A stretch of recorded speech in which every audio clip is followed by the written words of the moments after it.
Pinuna ni Vice President Sara Duterte ang anyay kawalan ng interes ng administrasyon sa aligasyong suhol kaugnay ng flood control scandal at investigasyon ng ICC sa Duterte drug war.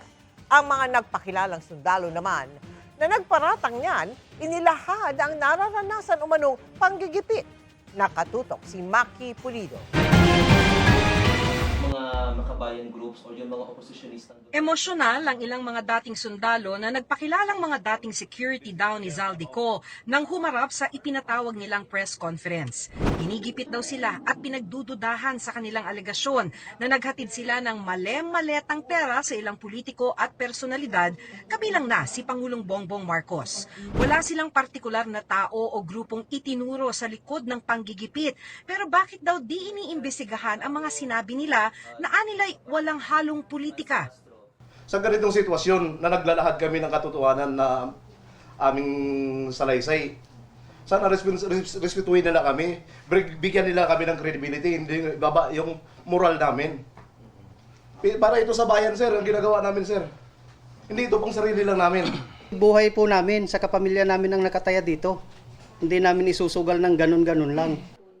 Sa press con, matipid ang pahayag ng mga dating sundalo. Pinanindigan nilang naghatid sila ng pera na nasa 5 maleta sa bahay ng Pangulong Marcos sa Ilocos Norte. 5 malita po yung dinala namin ni Kong Saldi doon sa bahay.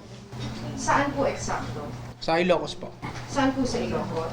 Yung ano po, may lake po. Yun lang po yung ano. May ano, boss? Yung may lake. Nakita rin daw nila si Congressman Laila De Lima noong taong 2025 sa isang townhouse sa Forbes Park, Makati na laging kamiting si Congressman Zaldico.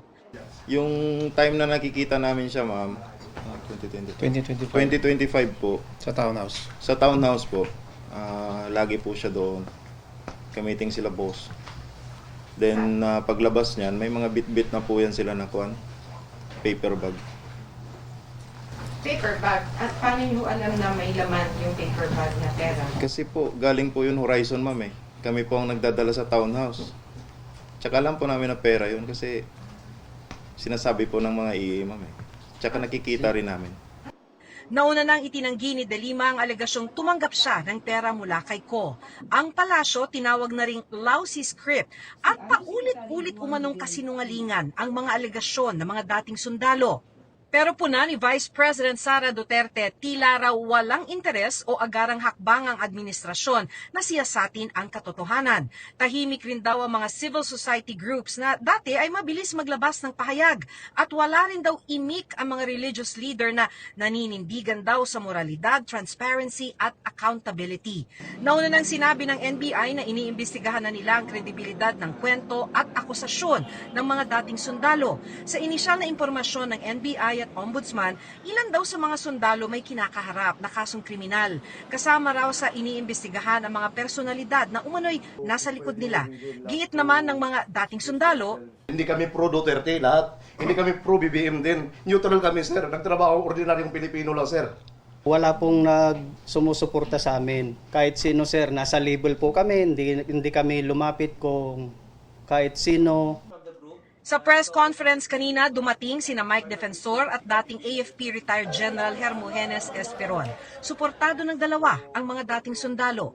Karangalan na mapasama sa kaso, nakasama sila. Yung sinasabi ng mga taong to ay katotohanan. Tumutulong ako sa kanila dahil ayoko mangyari nung nangyari kay Sergeant Gutesa. Hindi kumpleto kanina ang lahat ng 18 Marines. Ang iba daw tinitiyak na safe ang pamilya nila. Kanina, biglang tinapos ang press conference dahil may pangamba na raw sa seguridad nila. Para sa GMA Integrated News, Maki Pulido, nakatutok, 24 oras.